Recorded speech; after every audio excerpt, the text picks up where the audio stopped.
महाराष्ट्र शासन कृषी विभाग कृषी तंत्रज्ञान व्यवस्थापन यंत्रणा आत्मा अंतर्गत आज आपण भाजीपाला पिकामधील जैविक कीड नियंत्रण प्रात्यक्षिक पाहणार आहोत आपल्या आत्मा राधानगरी यूट्यूब चॅनलवर।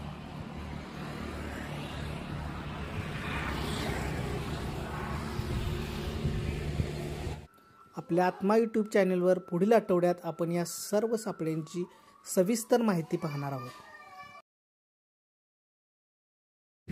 नमस्कार, महाराष्ट्र शासन कृषी विभाग कृषी तंत्रज्ञान व्यवस्थापन यंत्रणा आत्मा अंतर्गत आज आपण माझगाव तालुका राधानगरी येथील शेतकरी विजय गोंगाडे यांच्या दोडका प्लॉट या भाजीपाला पीक वर्गाचं प्रात्यक्षिक घेत आहोत आणि त्यानिमित्तानं आपण इथे उपस्थित आहोत। यामध्ये आपण जैविक एकात्मिक कीड नियंत्रणाचं प्रात्यक्षिक घेणार आहोत आणि त्यामार्फत शेतकऱ्यांना राधानगरी तालुक्यात मोठ्या प्रमाणात कशा पद्धतीनं आपण जैविक पद्धतीनं कीड नियंत्रण करायचं आहे। कारण मोठ्या प्रमाणात आपले शेतकरी बघायला गेलं तर जैविक कीड नियंत्रणमध्ये चिकट सापळे वगैरे कोणीही वापरत नाही। त्या सापळ्यांचं प्रमाण वाढवण्यासाठी आपण हे प्रयोग करणार आहोत। तर तालुक्यातील शेतकऱ्यांनी सुद्धा या प्रयोगात सहभागी होऊन हा चांगल्या पद्धतीने राहावा। धन्यवाद।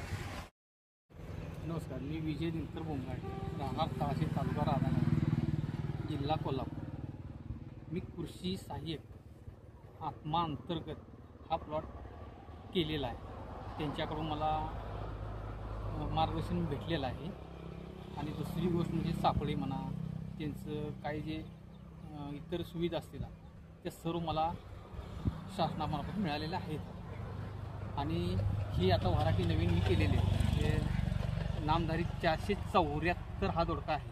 आज हा 38 दिवसाचा प्लॉट आहे। दुसरी गोष्ट म्हणजे हिची आता फळधारणा चालू झालेली आहे 38 दिवसात। आणि आता नवीन ह्यामध्येच मी वांग्यांची पण रोपण केलेली आहे। हे आता अंतर 10 फूट ठेवलेलं आहे मध्ये दोन्ही यांच्यातलं। हे त्या सरीसने ह्या सरीला 10 फूट अंतर ठेवलेलं आहे आणि मध्ये 5 फूट घेऊन वांग्याची लागण केलेली आहे। जात ही 1093 जात मी आता निवडलेली आहे वांग्यासाठी। कृषी विभागामार्फत आज आपण ग्रीन रिव्होल्युशन मार्फत या ठिकाणी एकात्मिक कीड व्यवस्थापनचं प्रात्यक्षिक घेतलेलं होतं। त्यामध्ये जैविक सापळ्यांचं त्यांनी प्रात्यक्षिक दाखवलेलं। त्यातला सापळा आपण आता एक 10 मिनिटापूर्वी इथं लावला होता। तर आपल्याला बघायला मिळेल की जवळजवळ फळमाशीची याच्यामध्ये जे सापडलेले किडे आहेत ते जवळजवळ मला वाटतं 100च्या आसपास फळमाशीचे किडे फक्त अर्ध्या तासात सापडले। आणि शेतकऱ्यांसाठी महत्त्वाची गोष्ट अशी आहे की रासायनिक बरोबर जैविक कीड नियंत्रण करणं हे फार महत्त्वाचं आहे। आणि ते ट्रॅपचं जे सापळे जे आहेत आपले ते शेतकरी कोण वापरत नाहीत।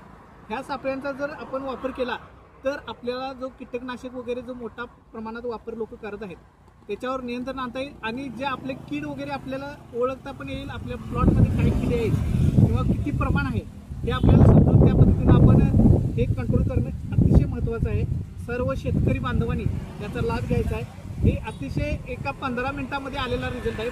जवळजवळ 15 ते 20 मिनिटं झाली आणि याच्यामध्ये जवळजवळ आता बघायला गेलं तर 100वर फळमाशे सापडलेले आहेत। अशा पद्धतीनं आपण आपल्या प्लॉटमध्ये नियंत्रण करणं गरजेचं आहे। किंवा भाजीपाल्याचं हे जे आपण सेन्सिटिव्ह पीक म्हणतोय त्याच्यामध्ये हे सर्वांनी वापर करणं फार गरजेचं आहे। आज माझ्या दोडक्यामध्ये कृषी सहाय्यक अंतर्गत जे सापळे घेऊन आलेले होते साहेब, त्यांनी हा मला डेमो म्हणून पीस दिलेला होता। त्यात आता आम्ही हे लावून एक अर्धा तास झाला। या अर्ध्या तासामध्ये ह्या इतक्या माश्या फळ पोखरणाऱ्या आम्हाला गावलेले आहेत आणि हा खरोखर रिझल्ट चांगला आहे।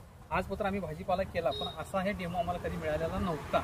आज हा त्यांनी प्रात्यक्षिक आम्हाला दिल्यामुळे ते बघण्यात आलेले आहे आणि हा शेतकऱ्यांनी सगळ्यांनी हा वापर करावा अशी आमची कळकळीची विनंती आहे शेतकऱ्यांची।